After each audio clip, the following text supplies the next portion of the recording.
There's ulting around the map. There's tapping Q at people and picking your spot to all in.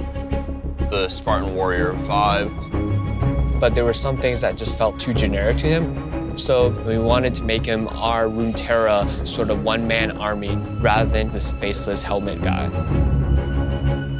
When we were updating Pantheon, we realized that there was a ton of things that a lot of players loved.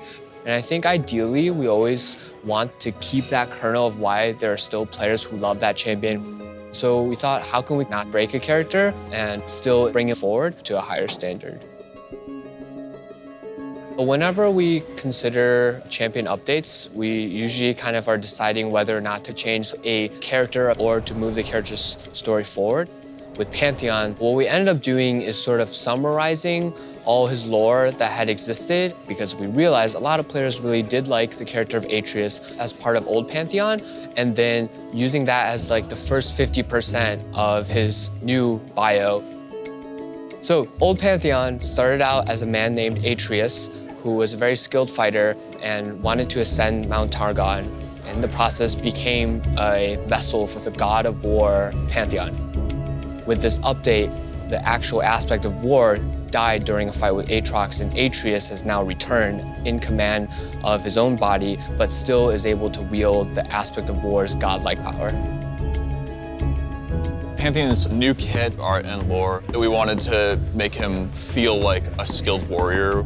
So myself and Sunny, who's another artist here on the champion team, we went through a couple of ideas. One of them was where he had all these multiple spirit arms that would come out of him. There was also an idea where he had a bunch of like swords and spears and things stuck into his shield. And we were doing a lot of different things with the spear. We had all these floating bits going on. But as the project continued, it seemed like he was a bit unapproachable, unfamiliar, too godlike. He didn't have the grit or the gravity that we wanted. Through Pantheon's development, concept art works with narrative and design. They all sort of fuel each other. David Slagle on the narrative side, he had this really great story with this battle with Aatrox. So we settled on the idea of him having a little bit of the battle damage, but still with some of the Targonian aspects of it. All this part here, like the shield, the helmet, spear, and the cape, those are all aspects of Pantheon. But then there's a big scar over his chest. We thought that adds a very mortal aspect to the design. One thing we found out in development that surprised me a little bit was how much attachment there is on the character as a spell-based character. Old Pantheon is a very simple kit. He throws spears, he has a point-and-click stun, and every game kind of played out the same. And what we were trying to do here was move him to, he's no longer like deterministically going to win in these ways that he was before. Some of the new Pantheon ideas that I went through early were things like he throws a spear out, it sticks in the ground, he fights with the sword for a while. When he goes and picks up the spear, that's when he switches back. A bunch of stuff like that, but they drifted too far from like old Pantheon.